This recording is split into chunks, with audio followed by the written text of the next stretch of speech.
ça impacte le formatage de la pensée. C'est de quoi est-ce que j'ai besoin pour demander mon information à une intelligence artificielle qui va me faire gagner du temps et qui va pré-mâcher le travail. Attention, il ne va pas faire le travail. Vous allez devoir repasser. La machine ne remplace pas l'homme. Elle pré-mâche le travail. Et donc, c'est réfléchir à comment je vais poser ma question. Mais pour savoir ce que je veux, je dois visualiser mon résultat.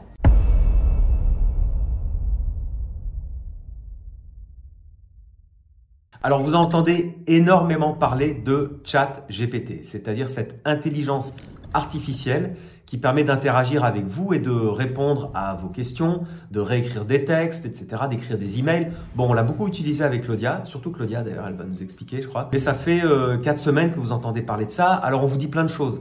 On vous dit que c'est de l'intelligence artificielle, que ça va aller très loin, que ça peut faire peur aussi. Donc, nous aussi, on s'est beaucoup interrogé là-dessus. Et puis, il y a un autre sujet qui nous concerne, c'est la blockchain. Et les cryptos et le Web3 en général. Moi, ce que j'entends aussi, c'est c'est une technologie qui va tout avaler, à la limite même qui est supérieure à la technologie blockchain. On va beaucoup plus parler de ça que de la blockchain et de la crypto. En fait, on va refaire le point là-dessus parce que faut bien comprendre la différence entre une IA, donc entre ChatGPT, qui est une interface entre vous et la machine, je dirais une sorte de Google amélioré pour faire simple, et la propriété digitale. C'est-à-dire que la blockchain, c'est vraiment vos actifs numériques qui vont être inscrits sur la blockchain et qui va vous donner une propriété sur ces fichiers digitaux, ces fichiers numériques. Donc, rien à voir. Ce sont deux technologies qui n'ont absolument rien à voir et qui vont fonctionner, à mon avis, ensemble, dans la mesure où, pour simplifier, en fait, avec ChatGPT, vous pourrez écrire un livre, par exemple, mais ce livre, vous allez l'inscrire sur la blockchain grâce à un token, grâce à un NFT, vous allez pouvoir le vendre, vous allez pouvoir le proposer au public, l'échanger, etc. Pareil pour des images que vous auriez créées avec l'IA, notamment Midjourney, qui est un outil IA. Mais ça, on fera une autre vidéo là-dessus. Pour l'instant, ChatGPT, je sais que Claudia, tu es dessus tous les jours. Oui. Donc, par exemple, je sais que tu lui demandes d'écrire des mails. Donc, déjà, tu lui parles en français à ChatGPT. Ouais. Bon, d'abord, il faut comprendre ce que c'est. C'est une intelligence artificielle qui traite le langage. Et donc, elle traite le langage. Pourquoi? C'est quoi l'objectif de ChatGPT? C'est évidemment de vous aider à trouver de l'information facilement, de rédiger de l'information facilement. Et quand on dit information, c'est du texte, du code, des images, exactement ce que vous voulez, puisque dans information, on met beaucoup de choses. C'est une technologie basée sur ce qu'on appelle le deep learning. Donc, c'est un apprentissage continu. Elle est alimentée en continu. Enfin, elle est alimentée en continu, si ce n'est qu'elle a été arrêtée d'être alimentée en 2021. Et donc, en gros, c'est plus vous l'utilisez, plus elle s'affine, plus elle comprend. Il faut savoir qu'elle comprend plusieurs langues, le français notamment. Ouais. Moi, j'ai plein de gens qui me demandent « Mais tiens, au fond, tu lui parles en anglais ?» Non, non, je parle en français. D'ailleurs, je me surprends parfois même à lui dire « Merci, c'est gentil », parce qu'en fait, j'ai presque développé une relation avec elle, puisque je suis tous les jours dessus. Et je vois que son langage s'affine. Donc, elle comprend le second degré. Alors, je dis « elle », je ne sais pas. Peut-être parce que je suis féministe. Oui, tiens, pourquoi? Souvent, tu dis que Siri, c'est plutôt un homme et... Ah non, je dis que Siri, en fait, Siri, je n'ai jamais trouvé le moyen de le mettre au masculin. Et donc, je pense, parce que j'ai beaucoup cherché... Au féminin, tu veux dire. Oui. Et donc, je pense que Siri a été formaté par des hommes pour des hommes. Et qu'il a oublié que la moitié de l'humanité était des femmes. Puisqu'aujourd'hui, quand j'écris mes messages avec Siri, je dois préciser que j'écris avec Siri et que Siri pense que je suis un homme. La différence avec Siri et avec ChatGPT, c'est que ChatGPT comprend le second degré. Et donc, si je fais de l'ironie, il me répond avec ironie.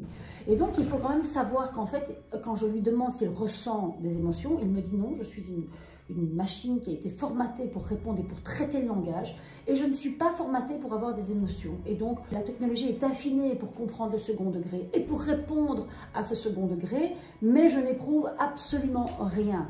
Et donc, parfois, je me sens un peu bête de le remercier et de lui dire c'est gentil. En fait, ChatGPT, c'est presque comme un assistant ou une assistante, parce que tu as dit elle, mettons que ce soit une assistante, donc elle interagit, c'est-à-dire que tu lui dis fais-moi ça, écris-moi ça, et puis tu corriges, tu lui dis ça, réécris-le, ou cette phrase-là, je n'aime pas, ou change le ton est peut-être trop formel. Autour de moi, les gens posent une question, répondent et puis ils ne sont pas satisfaits de la réponse et s'arrêtent là. Mais non, en fait, c'est vraiment comme un dialogue avec quelqu'un. Il faut pouvoir reformuler la question, lui demander de complémenter la question. Et en fait, plus vous allez entrer dans l'affinage, donc vraiment dans la demande, dans l'entonnoir. Dans l'entonnoir de la demande, et plus la réponse va être précise, puisque effectivement, il ne sait pas qui vous êtes, il ne sait pas ce que vous faites, il ne sait pas ce que vous voulez. Et donc c'est pour moi, c'est là qu'il faut réfléchir à l'impact sur les métiers, mais aussi l'impact sur la société. Quand je dis la société, c'est, je vous prends l'exemple. J'ai une amie qui me dit, mon fils, franchement, il fait des fautes d'orthographe, et vraiment, c'est une lutte avec lui. Il faut savoir qu'il est HP, qu'il a des difficultés à se concentrer. Et je lui dis, mais tu sais, la question à se poser, c'est est-ce que l'orthographe est une des compétences nécessaires au métier de demain? Et donc, quand on réfléchit à ça, on se dit, tiens, au fond, puisqu'on sait que l'intelligence artificielle, on est au tout début de ça, on va être entouré d'assistants dans nos vies, à tout niveau. Et donc, ça impacte le formatage de la pensée. C'est de quoi est-ce que j'ai besoin pour demander mon information à une intelligence artificielle qui va me faire gagner du temps et qui va pré-mâcher le travail. Attention, il ne va pas faire le travail. Vous allez devoir repasser. La machine ne remplace pas l'homme.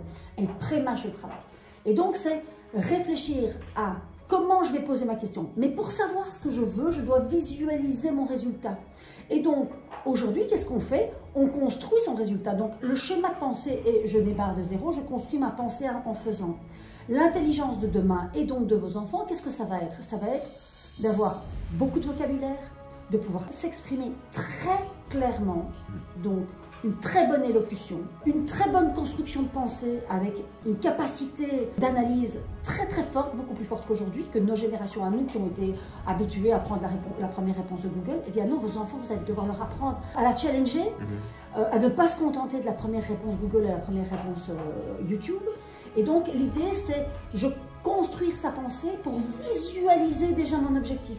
Et donc, c'est apprendre à déconstruire la façon dont on pense aujourd'hui. Ouais, ok, ça c'est dans l'optique d'un fonctionnement à long terme, parce qu'aujourd'hui ChatGPT, faut bien le savoir aussi, hein, faut pas lui faire confiance à 100%, c'est-à-dire qu'il te donne des réponses qui sont une moyenne de toutes les réponses de Google, quoi, pour faire simple. Alors, donc, pas que Google, il faut savoir. Alors, évidemment, ChatGPT, quand vous lui demandez est-ce que je peux te faire confiance à 100%, il a l'honnêteté de vous répondre non, je manque parfois d'objectivité et j'ai été nourri d'informations et certaines informations peuvent être fausses. Donc, je lui ai demandé de quoi il avait été nourri. Donc, il a été nourri de l'entièreté de Wikipédia. oui. Je ne sais pas si vous vous imaginez, il faut toute une vie pour lire Wikipédia. Wikipédia, c'est 3% de sa connaissance, donc c'est infime.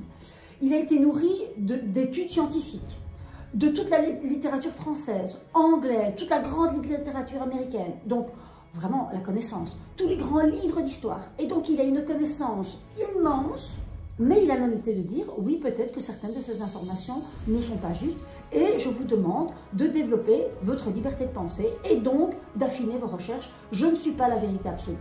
Et ça, quand vous allez éduquer vos enfants dans ce sens, évidemment, ça change la donne. Ça change la donne.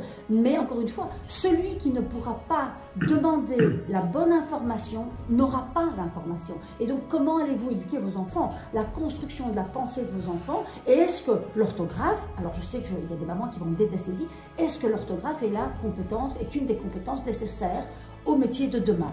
Oui, ça fait penser un peu aux mathématiques. Quand les calculatrices sont arrivées, on s'est dit, bah oui, alors les calculatrices arrivent, donc on n'a plus besoin d'apprendre à calculer, donc les mathématiques n'ont plus d'intérêt, alors qu'au contraire, on a compris que ça vous aide à faire juste les calculs courants. Mais la réflexion, l'intelligence, la créativité mathématique, ça, aucune machine ne vous l'apportera. Et en plus, il y a quelque chose sur le prompt. Alors, ça s'appelle un prompt, hein, j'ai remarqué, c'est intéressant, quand on interroge l'IA, ChatGPT, on écrit une question. Dans le langage de l'IA, ça s'appelle un prompt. Donc, qu'est-ce qu'on demande ou quel est l'ordre qu'on donne à l'IA? Et il y a ça aussi dans Midjourney, qui est une IA pour faire des images. Et donc, il y a plein de gens qui vous diffusent sur Twitter en disant « Tiens, j'ai mis tel prompt et voilà la réponse ».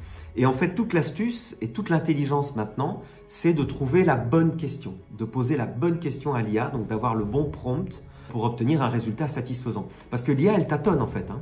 Elle ne vous donne pas tout de suite… toi, par exemple, tu lui fais écrire certains textes ou tu lui fais réécrire des textes ou des emails, par exemple. Et quand tu n'es pas contente, tu dis « réécris-moi ça, change le style, etc. » Il y a même des balises, hein, je crois que le ChatGPT peut te donner du code, te fournir du code. Alors justement, ça remet en question aussi comment ça va impacter les métiers. Donc je prends par exemple le métier du spécialiste SEO. Bon, c'est un métier très technique, très complexe, vraiment… Je préfère que ce soit plutôt pour moi. Le ChatGPT ne va pas remplacer le spécialiste SEO parce que le spécialiste SEO, il fait la structure, la réflexion, la stratégie. Okay? Mais tout ce qui peut être tâche chronophage, je vous prends l'exemple, nous on a un site nftbusiness.tech, que je vous invite d'ailleurs à aller visiter, nous avons un spécialiste SEO qui nous a sorti une stratégie SEO. Okay, il y a 3 piliers sur le métier des SEO, la technique, le contenu et les liens avec les sites de référence et d'autorité. Alors, sur la stratégie, l'IA ne peut pas remplacer l'homme. Elle peut l'aider, mais elle ne peut pas remplacer. En revanche, sur le chronophage, donc sur le contenu, sur l'optimisation du contenu, sur j'ai écrit un texte, je dois y amener de la structure optimisée, je dois optimiser mes titres, je dois optimiser mes H1, H2, H3, donc les sous-titres et les sous-sous-titres. Intégrer des mots-clés. Travail qui a été fait par des copywriters. Le métier de copywriter, il va être impacté comment? Avant le métier de copywriter, il commençait son texte jusqu'à la fin, optimisation, mise en ligne. Aujourd'hui, qu'est-ce qu'il va faire? Il va faire un draft, il va le mettre dans ChatGPT ou une autre, parce qu'il y a d'autres, on parle de ChatGPT, mais il y a d'autres outils d'intelligence artificielle. Il va mettre sa base de texte et il va demander, sur base de la stratégie que le spécialiste SEO lui aura donnée, il va faire sa demande de façon très précise à ChatGPT et ChatGPT va remouliner le texte et le sortir optimisé. En revanche, si vous voulez écrire un texte sur la blockchain et que vous n'y connaissez rien à la blockchain, et que vous n'êtes pas capable de relire le texte sorti par ChatGPT, eh bien, il y a de grandes chances que vous écriviez n'importe quoi. Donc, ça ne va ni remplacer le spécialiste SEO, ni remplacer l'expert blockchain. Et donc, on va vraiment avoir grandement besoin d'experts. ChatGPT, c'est juste l'outil qui va simplifier et automatiser les tâches chronophages où l'homme n'apporte pas de valeur. Et donc, aujourd'hui, la question c'est, qu'est-ce que je développe? Est-ce que je développe ma connaissance et ma réflexion, ou est-ce que je développe le faire? Eh bien, le faire, il va être remplacé par l'intelligence artificielle. En revanche, la pensée, elle ne le sera jamais. Donc voilà, ouais, donc pour... Je me suis emballée. Mais donc, tout ça pour dire quel est le lien avec la blockchain, parce que moi, je me suis demandé pourquoi on faisait cette vidéo. Le lien avec la blockchain, c'est donc pour vous expliquer que la blockchain, c'est de la propriété digitale. Par exemple, vous demanderez à ChatGPT d'écrire le smart contract qui initiera votre collection de NFT. Donc, quand vous aurez de la créativité, vous aurez envie de faire une carte de fidélité en NFT, une carte de membre, une collection artistique, une collection marketing, de la digital fashion en NFT, tout ça, vous pourrez demander à ChatGPT de vous écrire le code qui ira ensuite dans la blockchain. Donc, vous voyez, c'est comme aujourd'hui, on utilise des outils comme Google, Word, Photoshop. Tous ces outils-là permettent d'exprimer votre créativité et la blockchain vous permet d'enregistrer la propriété digitale de ça. Donc, ChatGPT va être un outil supplémentaire très puissant pour exprimer votre créativité et la blockchain et les tokens vous serviront à enregistrer tout ça dans le monde digital et à certifier votre travail. Voilà, cette vidéo s'arrête là. N'hésitez pas… Il y a encore plein de choses à dire. Il y a encore plein de choses. Donc, il y a deux choses. Il y a les outils d'intelligence artificielle et à côté, il y a la blockchain. Il y a un parallèle qu'il faut faire, je pense, c'est…